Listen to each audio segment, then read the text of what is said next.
C'est dommage que parce qu'un adversaire politique pense différemment de vous, vous cherchez forcément à le mettre en prison ou à le tenir hors de son pays.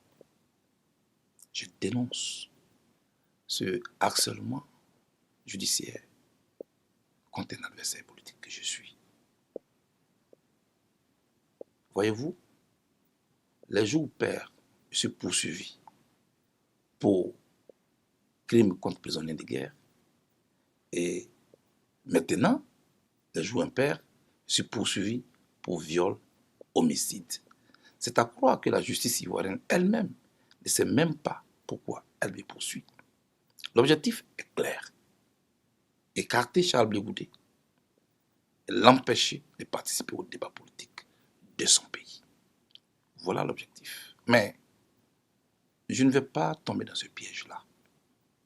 Je l'ai dit, je serai une aiguille qui va servir à recoudre le tissu social qui a été déchiré en Côte d'Ivoire. Et quand je parle de paix, de réconciliation, une voie que j'ai librement choisie et sur laquelle je vais continuer, ce n'est pas pour le régime de M. Ouattara. C'est pour l'ensemble des Ivoiriens et tous ceux qui ont choisi d'y vivre. Parce que la Côte d'Ivoire a besoin de paix et de réconciliation, surtout à la veille d'une année électorale qui est 2020. Je ne veux plus que ce qui est arrivé en 2010 arrive une fois encore à mon pays. Le peuple de Côte d'Ivoire a besoin de tranquillité. Quant à moi, j'assiste à tout cela avec beaucoup d'amusement parce qu'on ne peut pas continuer comme ça éternellement d'utiliser l'appareil judiciaire pour faire aboutir un agenda politique. Même Félix Houphouët-Boigny, qui avait toute la légitimité de le faire, ne l'a pas fait. Est-ce que vous avez l'intention de soutenir un candidat et lequel? Je dis que la Côte d'Ivoire en 2020, vu la situation qu'elle traverse, n'a pas seulement besoin d'un président. La Côte d'Ivoire a besoin d'un leader. Un homme qui peut rassembler les Ivoiriens de nouveau, qui peut rassurer les Ivoiriens, les amener à oublier les stigmates de la guerre, et non quelqu'un qui rappelle à tout moment les plaies à peine cicatrisées. Pour cela, je prendrai mon temps, mais pour écouter tous ceux qui estiment qu'ils ont la capacité de sortir notre pays de l'ornière. Je vais écouter tout le monde, tous les candidats. Personne n'a pour le moment mon soutien. Et je prends tout mon temps pour écouter tout le monde.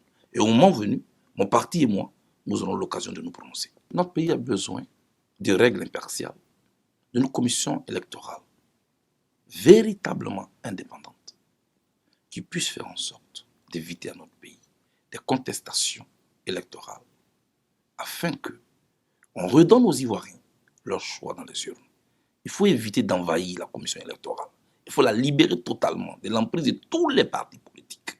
Pour moi, il faut faire en sorte qu'il n'y ait pas de querelle autour de la commission électorale. Je voudrais ici interpeller le président de la République, Alassane Ouattara. Il était dans l'opposition hier. Il a voulu une commission électorale indépendante. Je suis déçu qu'au moment où il est au pouvoir, il veuille forcément s'accaparer la commission électorale avec des amis à qui on donne des titres de société civile, à qui on donne des titres de représentants de telle ou telle organisation. Non. Il faut redonner au peuple de Côte d'Ivoire son pouvoir de mettre en mission qui veut, sans tricherie. Ce serait bien et ce serait rendre service à la Côte d'Ivoire. Et ce serait tout à l'honneur de M. Ouattara. Abonnez-vous, likez, commentez pour tous ceux qui aiment la politique.